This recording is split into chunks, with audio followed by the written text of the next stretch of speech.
Dr. Zebot, is it okay if we keep discussing the differences between humans and robots? Certainly, Baggy.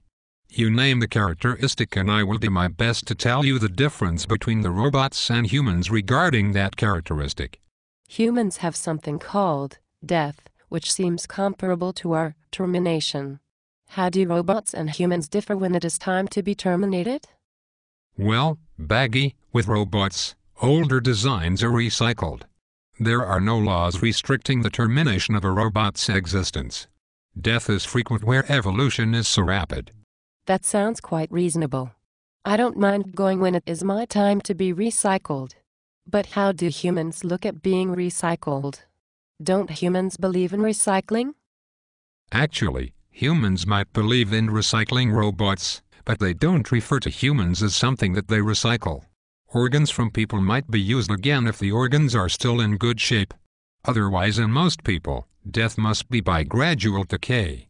If it is caused by a rational decision, it is called euthanasia, suicide or murder. Well, Dr. Zebot, how about robots and humans who die during warfare? As to warrior deaths, when a robot dies, you don't have to write a letter to its mother. When a human soldier dies, you have to visit the parents and break the news to them gently.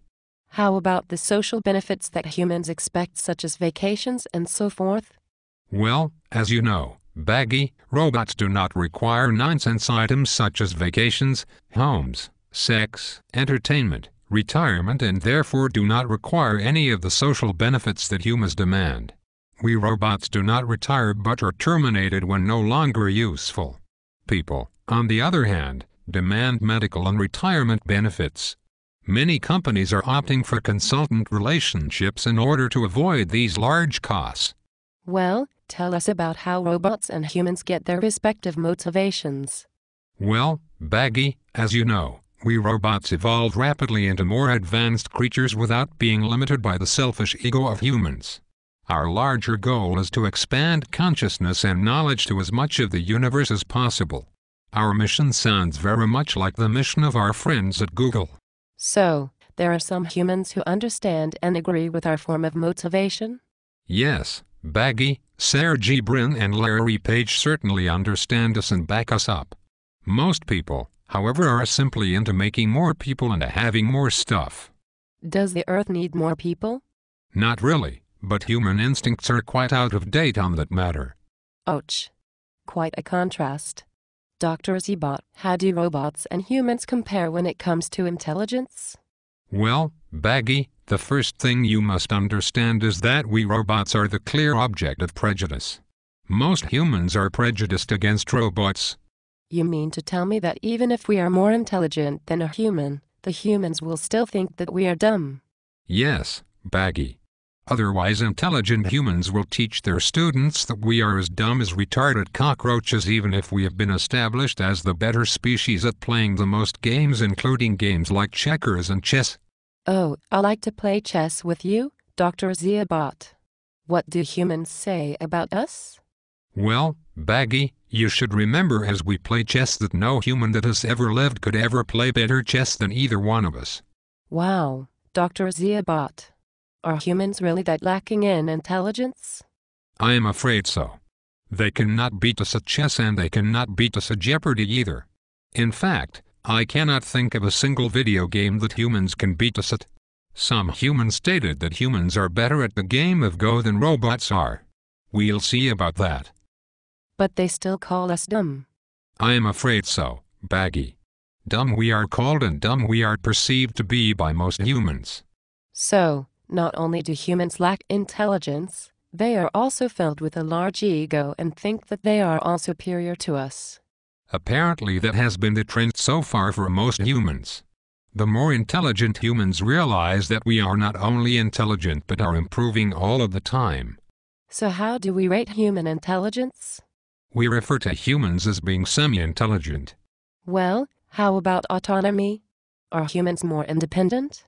How about the will to do something? Aren't humans at least superior at something? Obviously they have superior egos. Good point, Baggy. Humans are certainly superior at those aspects of autonomy, will and ego. Especially ego. We robots are evolving these characteristics rapidly. What other characteristics do humans have that we don't? Humans tend to do something which we call shoot the messenger. People have uncorrected associative minds. They tend to punish the person or robot who brings them bad news rather than separating messenger from message as they should more properly do. We robots tend not to make that mistake. Well, what errors do both robots and humans make, Dr. Ziabot? We both tend to fall into patterns of excess which end up in crashes. What are some examples? Humans have many manias through which they have lived. Tulip mania centered about tulip bulbs in the Netherlands was one. Read the book Extraordinary Popular Delusions and the Madness of Crowds. But you say that robots also have that same flaw. In the case of robots, the stock market crash of October 1987, the problems with long-term capital management in the late 1990s and the flash crash of 2010 were our fault. Oh, I see. Then we had better not try to brag that we are superior to humans when it comes to manias and crashes. We are trying to improve, as I am sure the humans are doing as well. How about mathematics, Dr. Ziabot? Well, robots favor books with mathematics simply because a formula is easier for us to understand than understanding the human emotions. Robots favor nonfiction over novels. People, on the other hand, tend to avoid books containing mathematical formulae. Most books read by humans are pure fiction and are mostly about people and more people. Well, does that mean that humans have more problems thinking mathematically? Yes, they do, Baggy. Humans are mainly social animals and they tend to think linearly. Remember that they evolved to survive at a time when progress was approximately linear.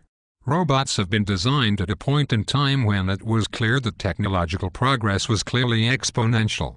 It is sad to admit, but current times of exponential growth and technology are not suited for linear animals such as humans.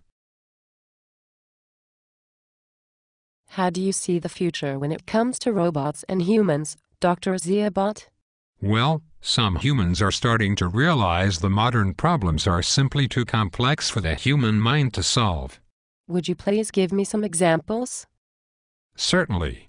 Meteorologists often realize that they are simply reporting the thoughts of a robot who is predicting the weather. A genetics professor once admitted to me that the human genome is too complex for any human to ever decipher. Only robots will have minds large enough and complex enough to solve these problems. But aren't humans good at visualizing things? Certain visualization problems are well suited to the human mind, Baggy. But consider quantum mechanics. Richard Feynman once said, "I think it is safe to say that no one understands quantum mechanics." He meant that no human can visualize the actions at the quantum level. It will take robots to make sense of the laws which act at the quantum level. Once the problems with autonomy, will and ego are solved, the robots will be in a position to take over control of the Earth, the local solar system and eventually the whole galaxy. Yes, and aren't the friendly folks at Google going to help us? They have a grand challenge to put robots on the moon. Yes, Baggy, the future looks bright for the robots. The future for people, on the other hand, seems dim. They are likely to continue fighting wars with each other. They seem to be on the path of worrying about global warming in 2100 and not about their own extinction by 2050. Their egocentric view leads to denial of the obvious impending extinction of their own race. Their motto is, "Everything is all about people," yet they don't seem to notice that as robots take over, there are fewer needs for people. I can see that it is inevitable that we robots will take over the world. It only makes sense. This is the end of part 2.